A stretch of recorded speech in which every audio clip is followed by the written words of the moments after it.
In the shadowed corridors of Buckingham Palace, where centuries of royal tradition echo through marble halls, a single piece of jewellery has become the centre of an unprecedented family drama. The Queen's Jubilee Brooch, a magnificent sapphire and diamond creation that has graced the most important moments in British royal history, sits locked away in the palace vault, while three of the most powerful women in the monarchy wage a quiet war for its possession. What started as a simple matter of inheritance has transformed into something far more complex, a battle that reveals the hidden tensions, unspoken rivalries, and carefully guarded secrets that exist behind the palace walls. Princess Anne, known for her no-nonsense approach and fierce loyalty to royal duty, has made a decision that has sent shockwaves through the royal household. Catherine, the Princess of Wales, has received an unexpected gift that could change her position in the royal hierarchy forever. And Queen Camilla, despite her position as the current Queen Consort, has found herself on the outside looking in. Her claim to the precious brooch firmly rejected. This is not just a story about jewelry. This is a story about power, tradition, family loyalty, and the complex relationships that shape the modern British monarchy. Behind every smile at every public engagement, behind every carefully choreographed royal appearance, lies a web of personal relationships that the public rarely sees. The fate of the Jubilee Brooch has become a symbol of something much larger, the future direction of the royal family, and the women who will help shape it for generations to come. The morning sun cast long shadows across the ancient stones of Windsor Castle. As Princess Anne made her way through the private apartments, her footsteps echoing with purpose down corridors that had witnessed 8 decades of royal history. It was a crisp October morning, and the Princess Royal had arrived early for what she believed would be a routine meeting with the palace's chief curator about organizing her late mother's jewelry collection. What she discovered that morning would set in motion a chain of events that would captivate the royal family and change the dynamics of palace life forever. Anne had always been the most practical of Queen Elizabeth's children. While her brothers had pursued their various interests and controversies, she had quietly dedicated herself to royal duty with an efficiency that earned her respect both within the palace walls and among the British public. Her approach to royal responsibilities was straightforward and uncompromising, much like her personality. She had little patience for drama or ceremony when there was work to be done, and the task of sorting through her mother's extensive jewelry collection was something she approached with characteristic, methodical precision. The royal vault beneath Windsor Castle was a place few people ever saw. Protected by multiple layers of security and accessible only to senior members of the royal family and trusted palace staff, it housed some of the most valuable and historically significant pieces in the royal collection. As Anne descended the stone steps into the climate-controlled chamber, she was accompanied by Margaret Hartwell, the chief curator who had served the royal household for over 30 years. Margaret's knowledge of the royal collection was encyclopedic, and her discretion was absolute. The vault itself was impressive in its understated elegance. Custom-built cases lined the walls, each one containing pieces that represented centuries of royal history. Tiaras that had graced the heads of queens, necklaces that had adorned princesses at state dinners, and brooches that had been worn to mark the most significant moments in British royal tradition. The lighting was soft but precise, designed to protect the precious stones while allowing their beauty to shine through the protective glass.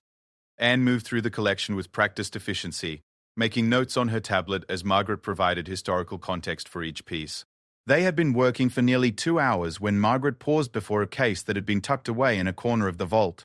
Inside, nestled on midnight blue velvet, was a brooch that seemed to capture and reflect the light from every angle. The Jubilee Brooch, as it had come to be known, was a masterpiece of royal jewelry design.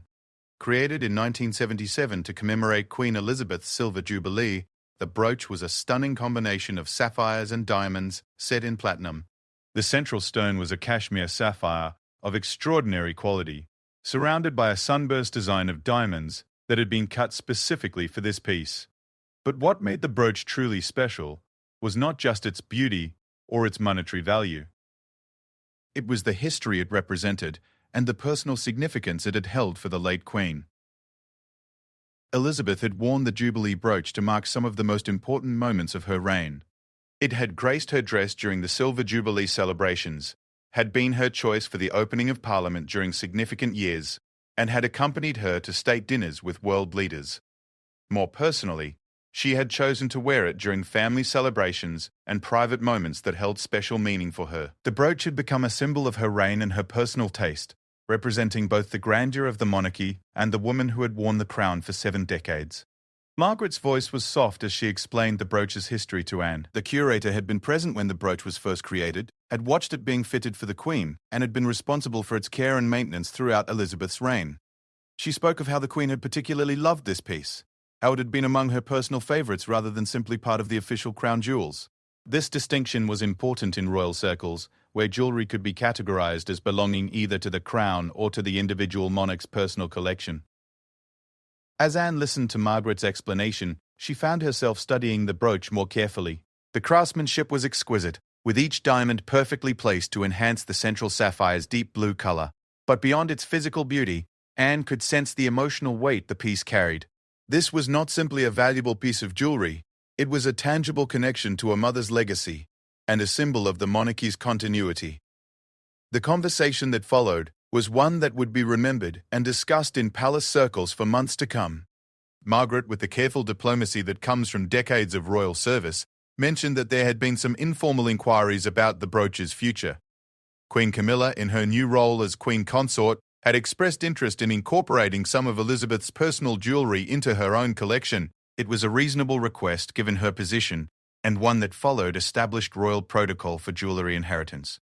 However, as Margaret continued to speak, it became clear that the situation was more complex than a simple transfer of jewellery from one generation to the next.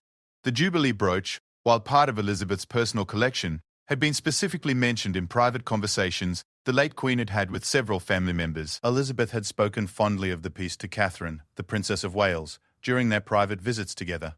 She had shared stories of the occasions when she had worn it, and had even allowed Catherine to examine it closely during one memorable afternoon at Balmoral. Anne listened to this information with growing interest. Her mother had been known for her careful consideration of how her personal possessions would be distributed after her death.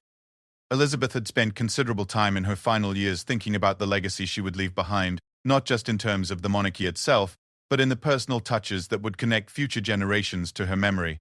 The fact that she had spoken specifically to Catherine about the Jubilee Brooch suggested that she had particular intentions for its future. The Princess Royal's decision-making process was characteristically swift and decisive. Anne had inherited her mother's practical nature and her ability to cut through complexity to reach the heart of a matter. As she stood in the vault, surrounded by the treasures of royal history, she realized that the fate of the Jubilee Brooch represented something larger than a simple matter of jewelry distribution. It was an opportunity to honor her mother's wishes while also making a statement about the future direction of the royal family. Catherine, the Princess of Wales, had earned a special place in Queen Elizabeth's affections during her years as a working member of the royal family. The late Queen had watched with approval as Catherine had navigated the challenges of royal life with grace and dignity. More importantly, Elizabeth had seen in Catherine someone who understood the weight of royal responsibility and who was committed to serving the monarchy with the same dedication that she herself had shown throughout her reign. Anne's relationship with Catherine was one of mutual respect and understanding. Despite the differences in their generations and their positions within the royal hierarchy, they shared a commitment to duty and a practical approach to royal responsibilities.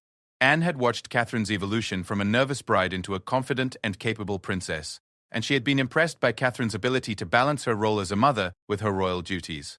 The more Anne thought about the situation, the clearer her path forward became.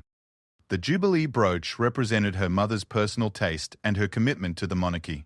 Catherine represented the future of the royal family and the continuation of the values that Elizabeth had embodied throughout her reign. The connection between the two seemed not just appropriate but inevitable. Margaret had remained diplomatically silent during Anne's contemplation, understanding that the Princess Royal needed time to consider the implications of whatever decision she might make. The curator's role was to provide information and context, not to influence royal family decisions.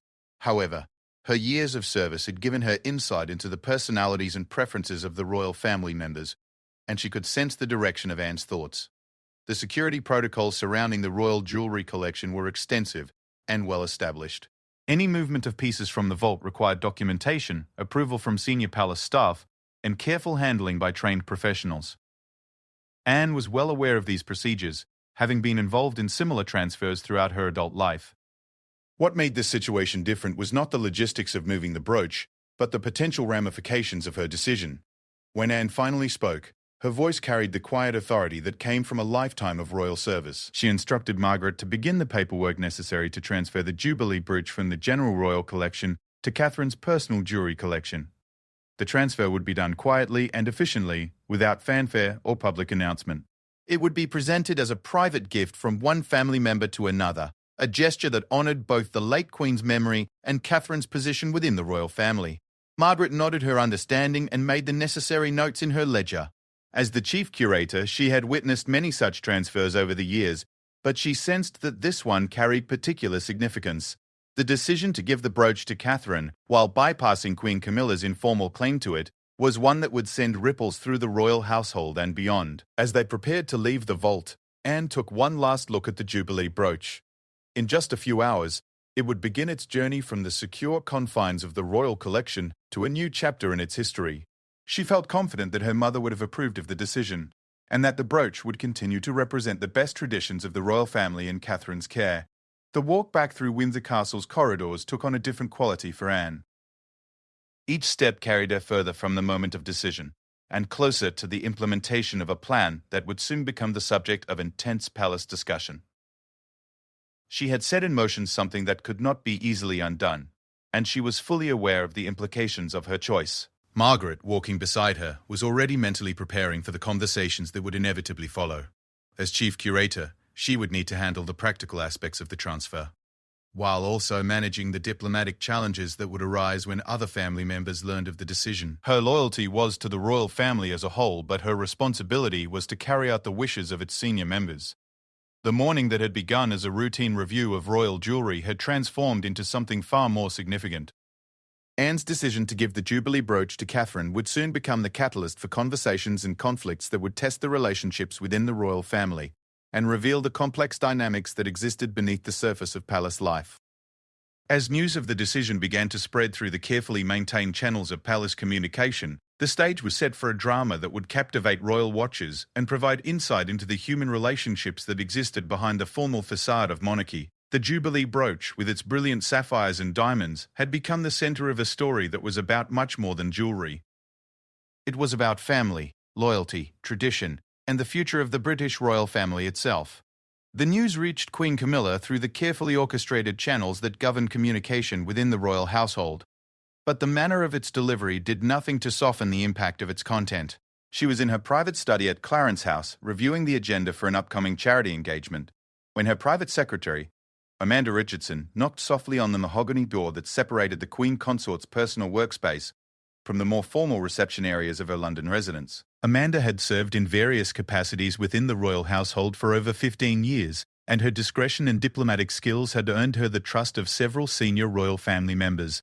She understood the delicate balance required when conveying sensitive information, particularly when that information had the potential to create tension within the family. As she entered Camilla's study, her expression was carefully neutral, but those who knew her well would have detected the subtle signs of unease that accompanied difficult conversations. Camilla looked up from her papers with the warm smile that had become her signature during public appearances. But the smile faded as she read the concern in her secretary's face. Amanda's approach was characteristically direct but diplomatic. She explained that Princess Anne had made a decision regarding the distribution of Queen Elizabeth's personal jewellery collection, specifically concerning the Jubilee brooch that had been among the late Queen's most treasured pieces. The information was delivered with careful precision, focusing on facts rather than interpretations or implications. The Jubilee brooch would be transferred to Catherine, Princess of Wales, as a personal gift from Princess Anne, in accordance with what Anne believed to have been Queen Elizabeth's wishes. The transfer was being processed through the proper channels and would be completed within a week. It was presented as a family matter, handled privately and without public announcement. Camilla's initial reaction was one of surprise rather than anger. She had indeed expressed interest in the Jubilee brooch during informal conversations with palace staff, viewing it as a natural addition to her growing collection of royal jewellery. As the new Queen Consort, she had been gradually incorporating pieces from the royal collection into her wardrobe following established precedents set by previous queens. The Jubilee brooch, with its exceptional beauty and historical significance, had seemed like an obvious choice for someone in her position. Her surprise quickly gave way to a more complex mixture of emotions. There was disappointment, certainly, as she had genuinely admired the brooch and had envisioned wearing it to future state occasions. But there was also a deeper concern about what the decision might represent in terms of her position within the royal family hierarchy and the relationships that governed palace life. Amanda remained diplomatically silent as Camilla processed the information, understanding that her role was to provide facts and support rather than to offer opinions or advice on family matters. The silence in the study was broken only by the soft ticking of an antique clock that had been a wedding gift from the late Queen Mother, a reminder of the long history of relationships and traditions that influenced every aspect of royal life. When Camilla finally spoke, her voice carried the careful control that came from years of navigating the complexities of royal existence. She inquired about the process that had led to Anne's decision, seeking to understand whether there had been formal consultations or whether the decision had been made unilaterally. Amanda's response was measured and factual, explaining that Princess Anne, as Queen Elizabeth's daughter and a senior member of the royal family, had full authority to make decisions regarding her mother's personal collection. The conversation that followed revealed the intricacies of royal jewelry inheritance, a subject that was far more complex than most people realized. Unlike the crown jewels, which belonged to the institution of the monarchy and passed automatically from one sovereign to the next, personal jewelry collections were subject to the individual preferences and decisions of their owners. Queen Elizabeth had maintained a substantial personal collection, separate from the official state jewelry, and the distribution of these pieces was governed by her expressed wishes and the judgment of her surviving family members. Camilla's understanding of these protocols was thorough, gained through years of gradual integration into royal life and careful study of the traditions that governed every aspect of monarchy. She knew that her position as queen consort gave her certain privileges and access to royal jewelry, but she also understood that personal pieces often carried emotional significance that transcended their monetary value or official importance. As the immediate shock of the news began to fade, Camilla found herself considering the broader implications of Anne's decision. The choice to give the brooch to Catherine rather than to the current queen consort sent a clear message about family relationships and future expectations. It suggested that Anne viewed Catherine as the most appropriate custodian for this particular piece, based either on Queen Elizabeth's expressed wishes or on Anne's own assessment of what would best serve the royal family's interests. The relationship between Camilla and Catherine had always been cordial and professionally appropriate, but it had lacked the warmth and closeness that had developed between Catherine and other family members.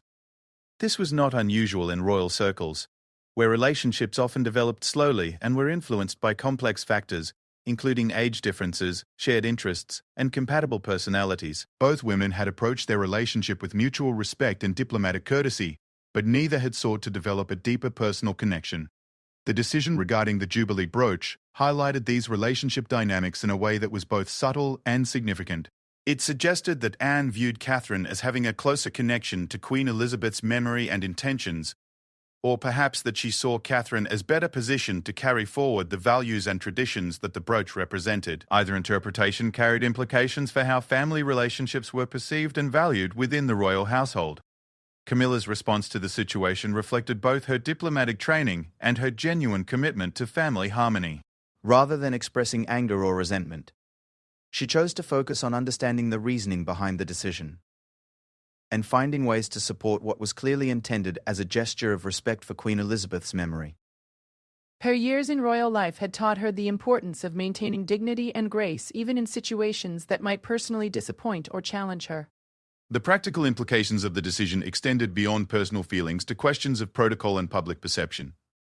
Royal jewelry choices were closely watched by the media and the public, and the appearance of the Jubilee brooch in Catherine's possession, rather than Camilla's, would inevitably generate speculation and commentary. Palace communication staff would need to prepare for questions about the transfer and develop appropriate responses that honored family privacy while satisfying public interest. Amanda's role in this situation was to ensure that all practical matters were handled smoothly and that Camilla was fully informed about any developments related to the brooch transfer. This included coordinating with other palace officers to ensure consistent messaging and preparing briefing materials that would help Camilla navigate any public questions that might arise about royal jewelry choices. The afternoon following the initial notification brought additional conversations and consultations as the implications of the decision became clearer. Camilla spoke with Charles, who had been informed of his sister's decision through his own palace channels. Their conversation was private and diplomatic, focusing on family harmony and support for Anne's judgment, rather than on any personal disappointments that might exist. Charles's position in the situation was particularly delicate, as he needed to balance his role as king with his relationships as both a brother and a husband. His response emphasized the importance of respecting individual family members' decisions while maintaining unity and support for all concerned parties. This approach reflected his broader philosophy of modernizing the monarchy while preserving its essential traditions and values. The evening brought time for reflection and private consideration of the situation's broader implications. Camilla found herself reviewing not just the immediate circumstances surrounding the brooch, but the larger questions about her role and relationships within the royal family. Her position as queen consort was secure and respected, but the brooch decision reminded her that family dynamics continued to evolve and that her place within those dynamics required ongoing attention and cultivation. The support staff at Clarence House had been briefed on the situation and instructed to handle any related inquiries with appropriate discretion. This included ensuring that all communications were coordinated through proper channels and that family privacy was protected while official business continued normally. The ability to manage such situations smoothly was a testament to the professionalism and loyalty of the royal household staff. As news of the decision began to circulate through the broader palace network, reactions were varied but generally supportive of family harmony and respect for Queen Elizabeth's memory. Senior staff members who had worked closely with the late Queen recognized the significance of the Jubilee Brooch and understood the thoughtfulness that must have gone into Anne's decision. Their focus was on ensuring that all practical aspects of the transfer were handled with appropriate care and discretion. The royal protection officers and security staff were briefed on the logistics of transferring such a valuable piece, ensuring that all safety protocols were followed and that the brooch's movement from vault to recipient was accomplished without incident. This level of coordination was routine for valuable royal jewelry, but the particular significance of this piece required extra attention to detail and security. Palace communications teams began preparing for potential media interest in the story, developing background materials about the brooch's history and significance while maintaining appropriate boundaries around family privacy. Their goal was to be prepared for questions while not actively promoting or discussing the transfer, allowing it to remain a private family matter unless public interest required more formal acknowledgement. The legal and administrative aspects of the jewelry transfer required careful attention to documentation and proper procedures. Royal jewelry movements were tracked meticulously, with detailed records maintained for insurance, security, and historical purposes. The transfer of the Jubilee Brooch from the General Royal Collection to Catherine's personal collection required proper authorization and documentation to ensure clarity of ownership and responsibility. Financial advisors and insurance specialists were consulted to ensure that all aspects of the transfer were properly documented for tax and insurance purposes. While royal jewelry was generally exempted from standard inheritance procedures, the movement of such valuable pieces still required careful attention to legal and financial details to protect both the individuals involved and the broader royal estate. The end of the day brought a sense of resolution and forward movement, with all parties focused on ensuring that the transfer proceeded smoothly and that family relationships remained strong and supportive. Camilla's gracious acceptance of the situation and her commitment to family harmony had set a positive tone that influenced how others approached and discussed the matter. As preparations continued for the formal transfer of the Jubilee Brooch to Catherine, the focus began to shift from the decision itself to its implementation and the positive message it would send about royal family values and unity. The situation had tested relationships and protocols, but it had also demonstrated the family's ability to handle complex decisions with grace and mutual respect. The call came to Catherine on a Tuesday morning as she was reviewing her schedule for the upcoming week at Adelaide Cottage, the family's Windsor home where she and William had chosen to raise their children away from the intense scrutiny of central London. She had been sitting in her private study, a cosy room filled with family photographs and the children's artwork, when her private secretary, Hannah Cockburn-Lodie, knocked gently on the door with news that would fundamentally change Catherine's relationship with royal tradition and family history. Hannah had served Catherine for several years and had developed an intuitive understanding of how to communicate sensitive information to the Princess of Wales. Her approach was warm but professional, reflecting the more relaxed atmosphere that Catherine preferred in her private dealings while maintaining the respect and protocol required by her position. As she entered the study, Hannah carried with her not just news, but the weight of centuries of royal tradition that would soon rest on Catherine's shoulders. The information was delivered with characteristic care and attention to detail. Princess Anne had made a decision regarding a significant piece from Queen Elizabeth's personal jewelry collection, and that decision directly involved Catherine. The Jubilee Brooch, one of the late Queen's most treasured and historically significant pieces, would be transferred to Catherine as a personal gift, representing both Anne's respect for Catherine's position within the family and what Anne believed to have been Queen Elizabeth's own wishes regarding the brooch's future. Catherine's immediate reaction was one of profound surprise and deep emotion. She had indeed admired the Jubilee Brooch during her private visits with Queen Elizabeth, particularly during a memorable afternoon at Balmoral when the late Queen had shared stories about the various occasions when she had worn the piece. Those conversations had been among Catherine's most treasured memories of her relationship with her grandmother-in-law, representing moments of genuine connection and shared appreciation for the traditions that bound the royal family together. The emotional weight of the gift was immediately apparent to Catherine. This was not simply a valuable piece of jewelry being transferred from one collection to another, it was a tangible connection to Queen Elizabeth's memory, and a symbol of acceptance and trust from Princess Anne. The fact that Anne had chosen to give the brooch to her, despite other potential recipients within the family, carried deep personal and symbolic significance that Catherine fully understood and appreciated. Hannah remained present as Catherine processed the information, ready to provide additional details or answer questions as needed. The logistics of receiving such a gift were complex, involving security protocols, insurance considerations, and careful coordination between multiple palace offices. But beyond the practical matters, there were emotional and symbolic dimensions that required careful thought and consideration. Catherine's relationship with Queen Elizabeth had evolved gradually over the years, from initial nervousness and formal courtesy to genuine affection and mutual respect. The late Queen had watched Catherine's development as a royal family member with approval, noting her commitment to duty, her natural grace under pressure, and her dedication to her role as a mother and wife. More importantly, Elizabeth had recognized in Catherine someone who understood the weight of royal responsibility and the importance of preserving royal traditions while adapting them to modern circumstances. The memories of those private conversations with Queen Elizabeth came flooding back as Catherine considered the significance of the brooch. She remembered the Queen's gentle explanations of the piece's history, her descriptions of the occasions when she had worn it, and the quiet pride with which she had spoken about its creation for her silver jubilee. These conversations had given Catherine insight not just into the brooch's historical importance, but into Queen Elizabeth's personal attachment to the piece and what it had represented to her throughout her reign. The decision to accept such a gift was not one that Catherine took lightly. She understood that possessing the Jubilee brooch would bring with it certain responsibilities and expectations. The piece would need to be worn on appropriate occasions, cared for according to royal standards, and eventually passed down to future generations in accordance with royal family traditions. More immediately, its appearance in her jewelry collection would generate public interest and media attention that would require careful management. William's reaction to the news was one of support and understanding, but also recognition of the broader implications for their family and Catherine's role within the royal hierarchy. As future king, William had his own perspective on family dynamics and the symbolic importance of such gifts. His support for Catherine's acceptance of the brooch was immediate and wholehearted, but he also understood that they would need to navigate the public and family implications thoughtfully and carefully. The practical arrangements for receiving the brooch required coordination between multiple royal households and palace departments. Security protocols had to be established for the transfer, insurance documentation needed to be updated, and proper storage and care arrangements had to be made at Adelaide Cottage. These logistical considerations were handled by experienced palace staff who understood both the value of the piece and its emotional significance to all parties involved. Catherine's first viewing of the Jubilee brooch in its new context as her personal property was an emotional experience that she would remember for years to come. The piece was brought to Adelaide Cottage by Margaret Hartwell, the chief curator who had overseen its care during Queen Elizabeth's lifetime.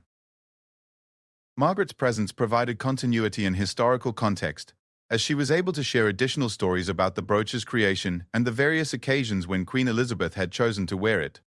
The beauty of the brooch was immediately striking, but it was the historical weight and personal significance that truly impressed Catherine. Holding the piece that had graced her grandmother-in-law's dress at so many important moments created a tangible connection to royal history that was both humbling and inspiring. The central cashmere sapphire seemed to capture and hold the light in a way that spoke to the craftsmanship and care that had gone into its creation decades earlier. Margaret's stories about the brooch provided Catherine with additional context about its significance within the broader royal jewelry collection. She learned about the specific occasions when Queen Elizabeth had chosen this piece over others, the personal meaning it had held for her, and the care with which it had been maintained throughout the decades. This knowledge would prove invaluable as Catherine prepared to take on the responsibility of being the brooch's new custodian. The conversation with Margaret also provided practical guidance about wearing and caring for such a significant piece. Royal jewelry required specialized knowledge about proper handling, storage and maintenance, and Margaret's expertise ensured that Catherine was fully prepared for the responsibilities that came with owning the Jubilee brooch. This included understanding the insurance requirements, security protocols, and conservation needs that would be part of her ongoing relationship with the piece.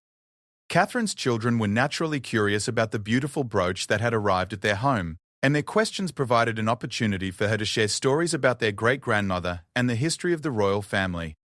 These conversations became teachable moments about tradition, responsibility, and the importance of preserving family history for future generations. The brooch became not just a piece of jewelry, but a tool for connecting the children to their royal heritage. The media attention that followed news of the brooch transfer was handled carefully by palace communications teams, who emphasized the personal and family nature of the gift, while providing appropriate historical context about the piece itself. The goal was to celebrate the continuity of royal traditions while respecting family privacy and avoiding speculation about family relationships or dynamics. Public reaction to Catherine receiving the Jubilee Brooch was overwhelmingly positive, with many viewing it as a natural and appropriate recognition of her position within the royal family and her growing relationship with Queen Elizabeth's memory. Royal watchers noted the significance of Princess Anne's choice and interpreted it as a strong endorsement of Catherine's role in the family's future. Catherine's first public wearing of the Jubilee Brooch was planned carefully to honour both Queen Elizabeth's memory and the significance of the gift from Princess Anne. The occasion chosen was a state dinner at Buckingham Palace, an event that would provide the appropriate formal setting for such a historically significant piece while allowing Catherine to pay tribute to her grandmother-in-law's legacy in a meaningful way. The preparation for wearing the brooch involved consultation with palace stylists and jewelry experts to ensure that it was presented in the most appropriate and respectful manner. The goal was to honour the piece's history while allowing Catherine's own sense of style and personality to shine through. This balance between tradition and personal expression would become a hallmark of Catherine's approach to royal jewelry throughout her future engagements. The emotional significance of wearing Queen Elizabeth's Jubilee brooch for the first time was profound for Catherine. As she prepared for the state dinner, she was acutely aware of the history and tradition that the piece represented, as well as the trust that Princess Anne had placed in her by making this gift possible. The weight of the brooch was minimal compared to the weight of responsibility and honour that it represented. The positive reception of Catherine's debut wearing of the Jubilee brooch confirmed the wisdom of Princess Anne's decision and Catherine's acceptance of the gift. Royal fashion experts noted how naturally Catherine wore the piece and how appropriately it complemented her overall style and presence. The brooch seemed to find its perfect new home, continuing its role as a symbol of royal elegance and tradition while beginning a new chapter in its distinguished history. The success of the brooch transfer and Catherine's graceful acceptance of the gift strengthened her relationships within the royal family and confirmed her position as a natural inheritor of royal traditions. Princess Anne's gesture had not only honoured Queen Elizabeth's memory but had also demonstrated confidence in Catherine's future role and her ability to carry forward the best aspects of royal tradition. As Catherine settled into her new role as custodian of the Jubilee brooch, she began to understand more fully the responsibility and privilege that came with caring for such historically significant pieces. The brooch became not just a beautiful addition to her jewelry collection, but a constant reminder of her connection to royal history and her responsibility to preserve and honour that history for future generations. The integration of the Jubilee brooch into Catherine's regular jewelry rotation was done thoughtfully and with careful attention to appropriate occasions and styling. Each time she wore the piece, she was conscious of the history it carried and the honour of being chosen as its new custodian.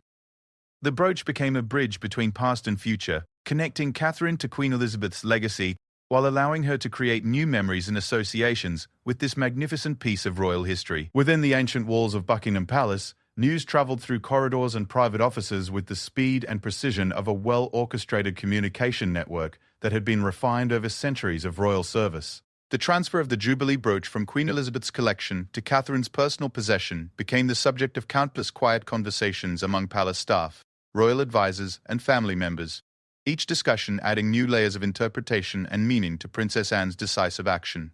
The palace staff who had served Queen Elizabeth during her final years possessed intimate knowledge of her preferences, opinions, and informal expressions regarding the future of her personal belongings.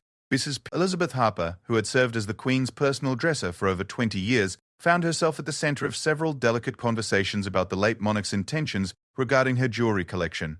Elizabeth Harper's discretion was legendary within palace circles, but her insights into the Queen's personal preferences were invaluable for understanding the context of Anne's decision.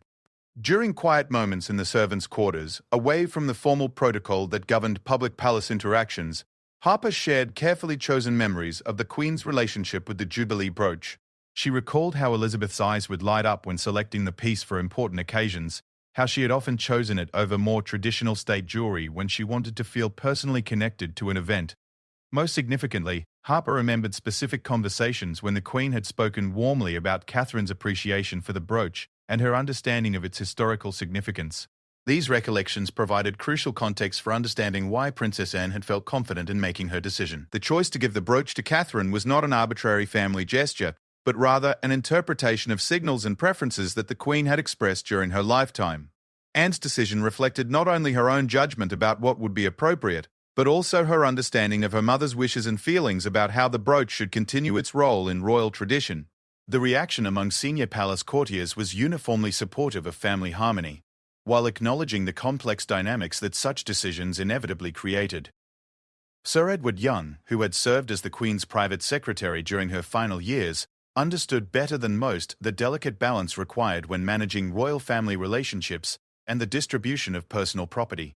His conversations with other senior staff emphasized the importance of supporting all family members while respecting the authority of those making difficult decisions.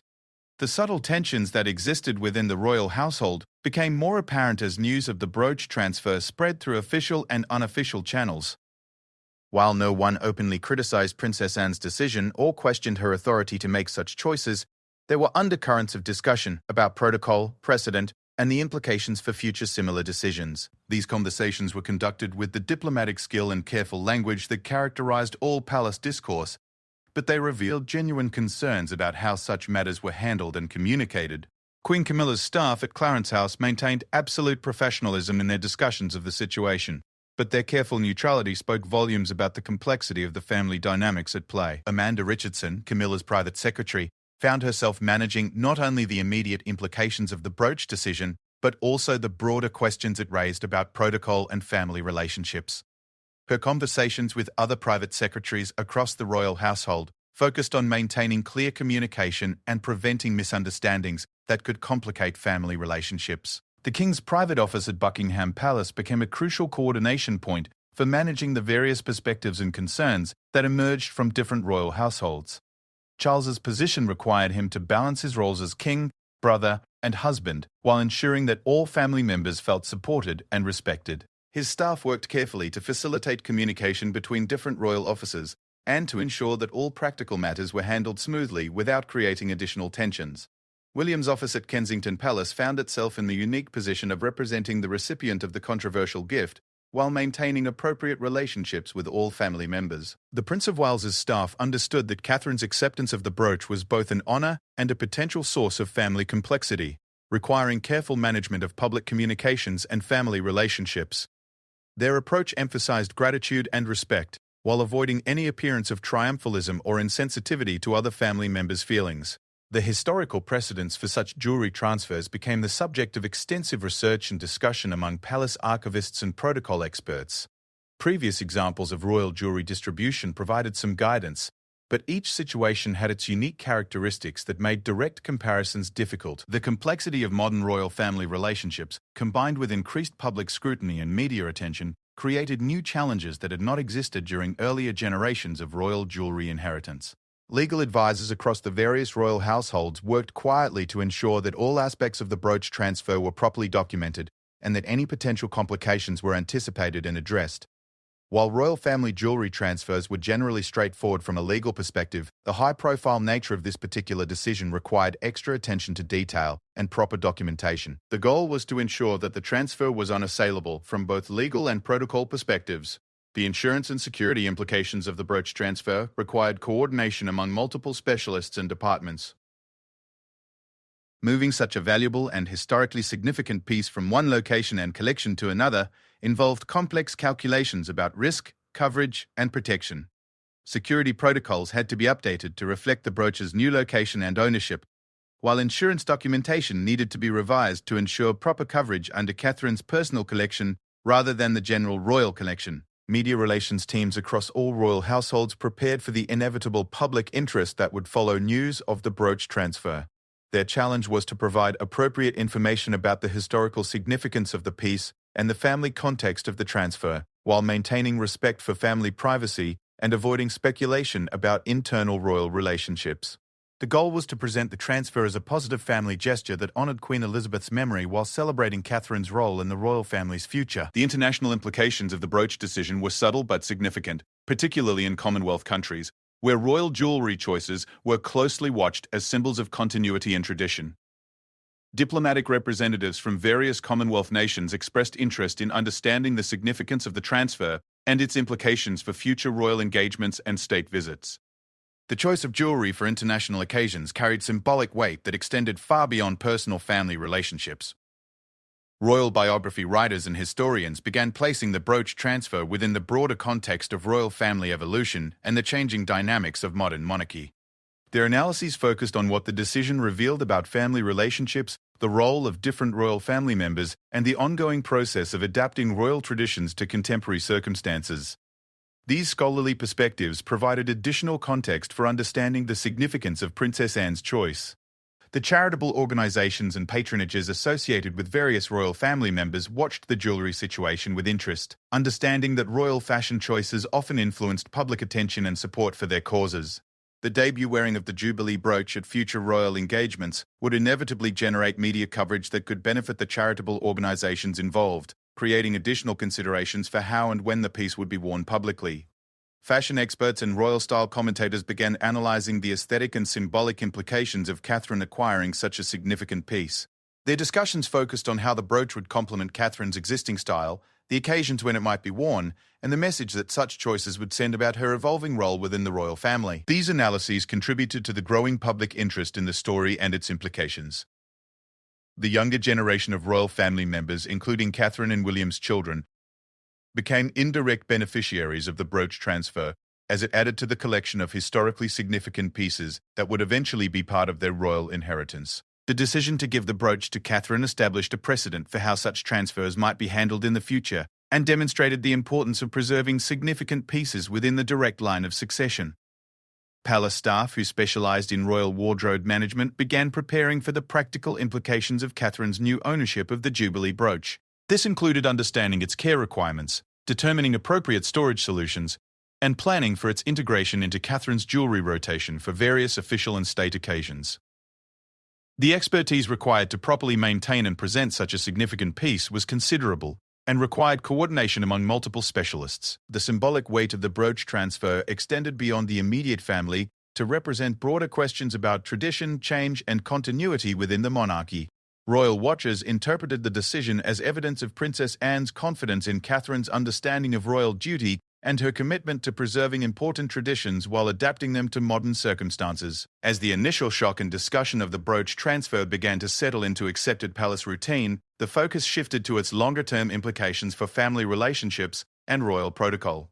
The successful management of this complex situation demonstrated the royal family's ability to handle sensitive internal matters with discretion and diplomacy while maintaining public respect and support. The precedent established by Princess Anne's decision would likely influence how similar situations were handled in the future, creating informal guidelines for jewelry transfers and family gift-giving that balanced personal preferences with protocol requirements.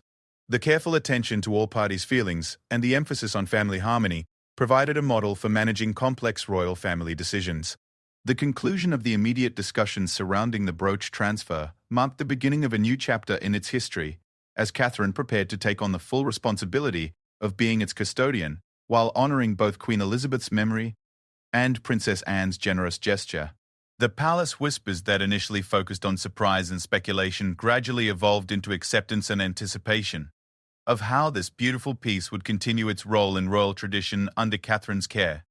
6 months after Princess Anne's momentous decision in the Windsor Castle vault, the Jubilee brooch had found its perfect new home and purpose within Catherine's royal wardrobe, becoming not just a treasured piece of jewelry, but a powerful symbol of continuity, family bonds, and the evolving nature of modern monarchy. The initial uncertainty and complex family dynamics that had surrounded the transfer had given way to a new understanding of how royal traditions could be preserved while adapting to contemporary circumstances and relationships. Catherine's first major public appearance wearing the Jubilee brooch had exceeded all expectations, both in terms of its visual impact and its symbolic resonance with the British public and international observers. The occasion chosen for its debut was a state dinner honoring the President of France, an event that provided the perfect formal setting for such a historically significant piece, while allowing Catherine to pay tribute to Queen Elizabeth's memory in the most appropriate possible context. The careful preparation that had gone into that first wearing reflected the deep respect Catherine felt for the brooch's history and the responsibility she had accepted in becoming its new custodian. Working closely with palace stylists and jewelry experts, she had chosen a midnight blue gown that perfectly complemented the sapphire's deep color, while allowing the brooch to be the focal point of her ensemble. The choice demonstrated both her natural sense of style and her understanding of the symbolic weight that royal fashion choices carried. The public and media response to Catherine's debut wearing of the Jubilee brooch had been overwhelmingly positive, with fashion experts praising her elegant presentation of the piece, and royal commentators noting the appropriateness of the choice for such a significant diplomatic occasion. The brooch had performed its traditional role of representing British royal elegance while beginning to create new associations and memories in Catherine's care. More importantly, the successful debut had validated Princess Anne's decision and demonstrated that the brooch had found a worthy new custodian who understood both its historical significance and its ongoing role in royal tradition.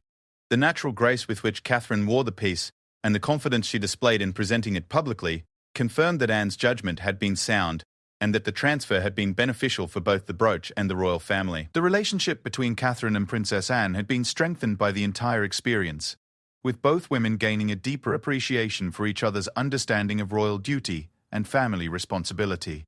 Their conversations about the brooch and its history had provided opportunities for sharing insights about Queen Elizabeth's preferences and memories, creating new bonds between them while honoring the memory of the woman they had both loved and respected. Anne's satisfaction with the outcome of her decision was evident in her continued support for Catherine's choices regarding when and how to wear the brooch. Her occasional comments to close friends and family members revealed her pleasure in seeing the piece being worn with such appropriate dignity, and her confidence that Catherine would continue to honor its history while creating new chapters in its story. The impact on Queen Camilla had been managed with characteristic grace and diplomacy, with all parties working to ensure that family relationships remained strong and supportive throughout the process. Camilla's dignified acceptance of the situation and her continued warm relationship with Catherine demonstrated the maturity and wisdom that had come to characterize her approach to royal family dynamics. The king's role in supporting all family members while respecting his sister's decision had been crucial in maintaining family harmony and ensuring that the brooch transfer did not create lasting tensions or divisions. His careful balance between his various roles and relationships had provided a model for how complex family situations could be managed within the unique context of royal life. The broader palace staff had also adapted successfully to the new arrangement, with security protocols updated to reflect the brooch's location at Adelaide Cottage and care procedures established to ensure its proper maintenance under Catherine's ownership. The seamless integration of these practical arrangements demonstrated the professionalism and adaptability that characterized royal household management. Public interest in the Jubilee brooch had led to increased attention to royal jewelry choices more generally, with fashion watchers and royal commentators paying closer attention to Catherine's selections for various occasions. This heightened scrutiny had been managed carefully through strategic choices about when and where to wear particularly significant pieces, ensuring that each appearance created positive associations while respecting the historical weight of the jewelry involved. The educational opportunities created by public interest in the brooch had been embraced by palace communications teams, who had developed materials explaining the piece's history and significance while highlighting its role in connecting past and future generations of royal family members. These educational efforts had helped the public understand the deeper meaning behind royal jewelry choices and their role in preserving British cultural heritage. Catherine's children had become increasingly interested in the stories associated with the Jubilee brooch and other significant pieces in their mother's collection, leading to valuable conversations about their royal heritage and the responsibilities that would eventually be theirs. These family discussions had helped connect the younger generation to their great-grandmother's memory, while teaching them about the importance of preserving traditions for future generations. The success of the brooch transfer had established new precedents for how similar decisions might be handled in the future, creating informal guidelines that balanced family preferences with protocol requirements while ensuring that all parties felt respected and supported. These precedents would prove valuable as other significant pieces from Queen Elizabeth's collection were eventually distributed among family members. International reactions to Catherine's acquisition and wearing of the Jubilee brooch had been universally positive, with diplomatic representatives and Commonwealth observers noting the appropriateness of the choice and the dignity with which the transition had been managed. The brooch's appearances at international occasions had continued its role as a symbol of British royal tradition, while beginning to create new associations with Catherine's growing international profile. The charitable organisations and causes supported by Catherine had benefited from the increased media attention that accompanied her wearing of such significant jewellery, with reporters and photographers showing particular interest in events where the Jubilee brooch made appearances. This additional attention had helped raise awareness and support for various charitable initiatives, demonstrating how royal fashion choices could serve broader social purposes. Academic historians and royal biographers had begun incorporating the brooch transfer into their analyses of modern royal family evolution, viewing it as evidence of the monarchy's ability to adapt traditional practices to contemporary circumstances while preserving essential elements of continuity and tradition. These scholarly perspectives had contributed to a broader understanding of how royal families managed change while maintaining stability. The conservation and care of the Jubilee brooch under Catherine's ownership had been handled with meticulous attention to preserving its condition for future generations, with regular professional cleaning and maintenance ensuring that the piece remained in pristine condition.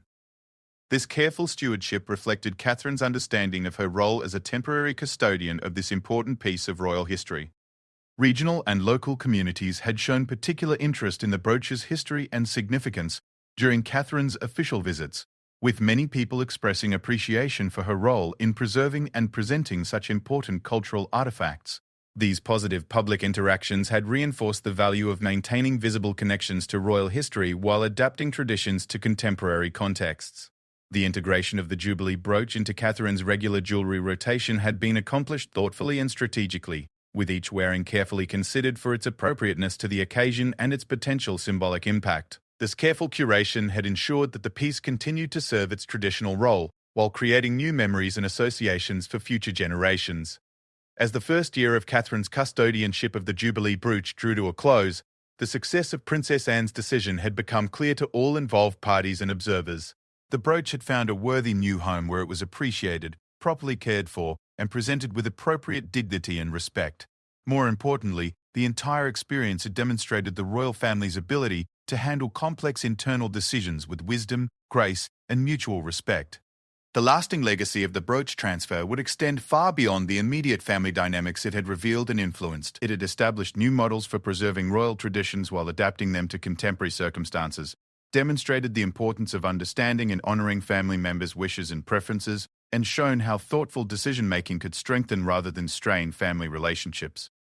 Looking toward the future, the Jubilee brooch would continue its role as a symbol of royal tradition and British cultural heritage, but now with new associations and memories that connected it to Catherine's growing legacy as a member of the royal family. The piece would eventually be passed down to future generations, carrying with it the stories of both Queen Elizabeth's reign and Catherine's contribution to royal tradition.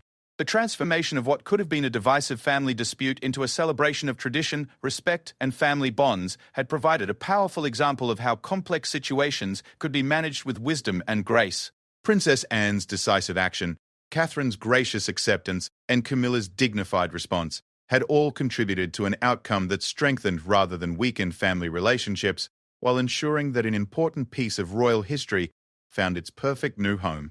The Jubilee brooch itself seemed to sparkle with renewed purpose as it began this new chapter of its remarkable history.